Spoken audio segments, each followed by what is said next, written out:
Grace and peace to you. Welcome to Morning Watch. I'm Rob, one of the pastors here at White Plains. Happy Tuesday. This is where we gather for a song and a thought for the day. So glad you're with us whenever you're watching. Thanks for being here and tuning in.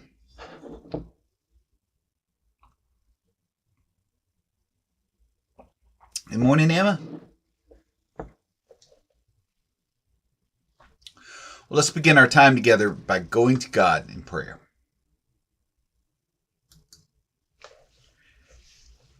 Well, Lord, I watch this morning for the light that the darkness has not overcome. I watch for the fire that was in the beginning and that burns still in the brilliance of the rising sun.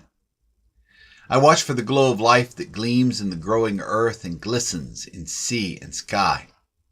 I watch for your light, O God, in the eyes of every living creature, and in the ever-living flame of my own soul.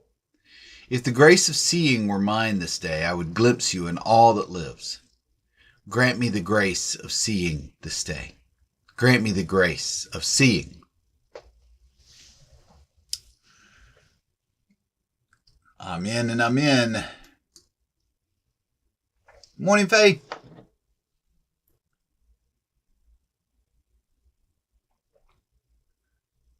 Good morning, Terry. And good morning to you whenever you're watching. Thanks for being here. Here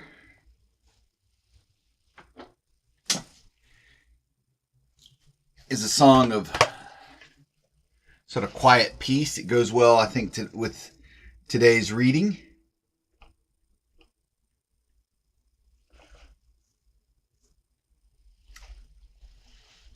Sung to the tune of Beach Spring. Was a joke with the staff for a while. Can we sing it to Beach Spring? You know, da da da da da da da da da da. Right?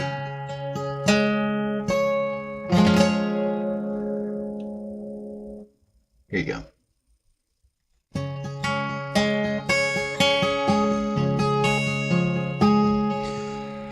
Come and find the quiet center in the crowded life we lead. Find the room for hope to enter. Find the frame where we are free. Clear the chaos and the clutter. Clear our eyes that we can see all the things that really matter. Be at peace and simply be.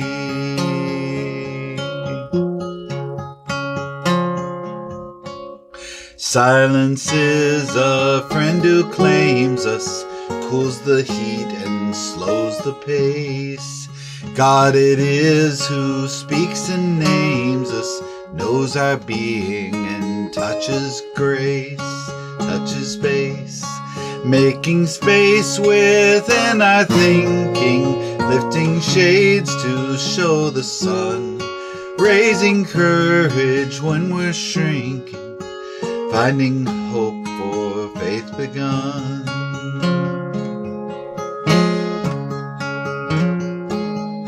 In the Spirit let us travel, open to each other's pain.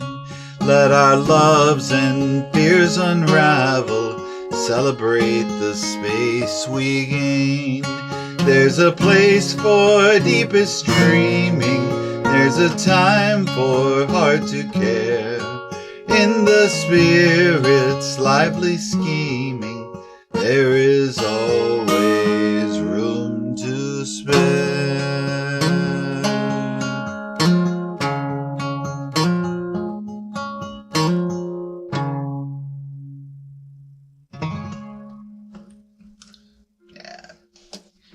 There you go.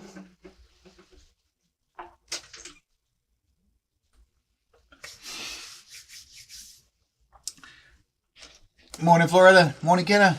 Morning, Vernon.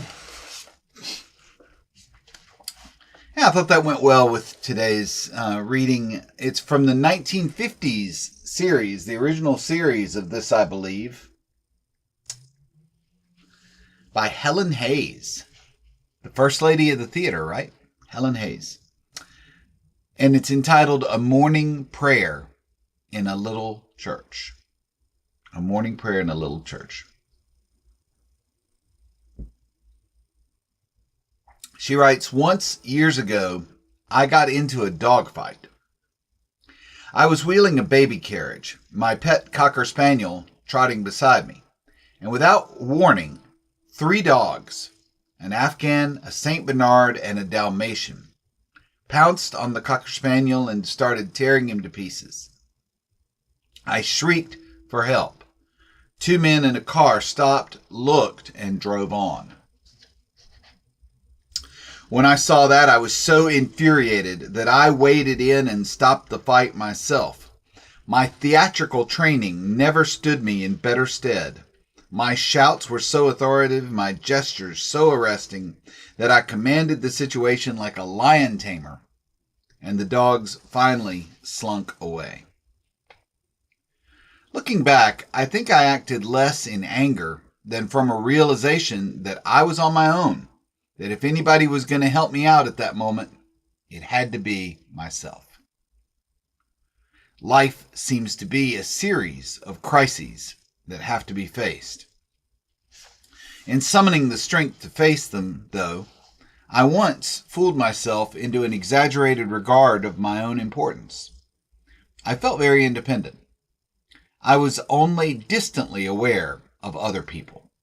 I worked hard and I was successful in the theater. I was brought up in the tradition of service. The audience pays its money. You're expected to give your best performance, both on and off the stage. And so I served on committees and made speeches and I backed causes. But somehow the meaning of all these things escaped me. When my daughter died of polio, everybody stretched out a hand to help me. But at first I couldn't seem to bear the touch of anything, even the love of friends. No support seemed strong enough. While Mary was still sick, I used to go early in the morning to a little church near the hospital to pray. There the working people came quietly to worship. I had been careless with my religion. I had rather cut God out of my life, and I didn't have the nerve at the time to ask him to make my daughter well. I only asked him to help me understand, to let me come in and reach him, and I kept looking for a revelation, but nothing happened. Then, much later, I discovered that it had happened, right there in the church. I could recall vividly, one by one, the people I had seen there.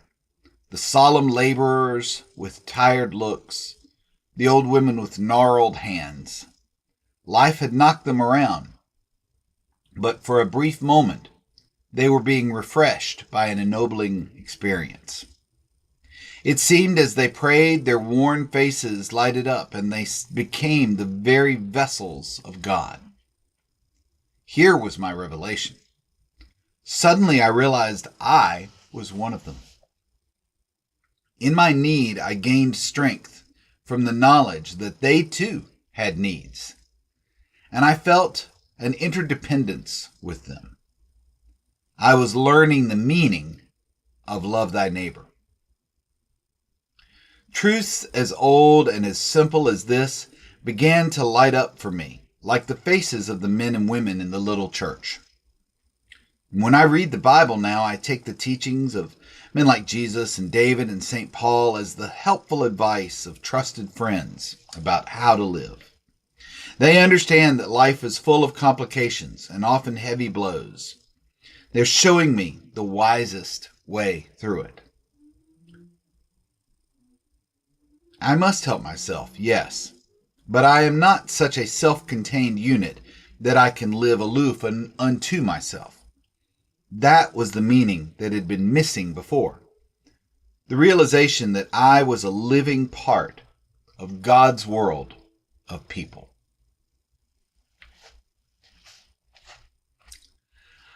Amen. Known as the First Lady of American Theater, there you go, Helen Hayes was a star of Broadway, movies, and television. She received 3 Tony Awards in her 60 years on stage. And her movies ranged from The Sin of Madeleine Claudet in 1931 to Airport in 1970, both of which garnered her Academy Awards.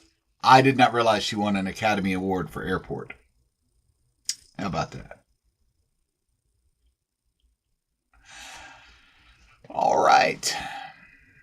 Yeah, great, wonderful story for us today. I don't have a lot to add to that, except that those times of loss in our life when we're struggling to get through them, it's often not until long after the fact that we realize how God was walking with us through it in the form of other people. And that perhaps most amazing of all, we have been that vessel for others. Well, may you find peace, and there's a rehab center in New York City that bears her name, Terry says. Yeah. That's great. Thanks for being here, folks. May you find peace and purpose in this day. I'll look forward to seeing you again tomorrow for another Morning Watch. Take care.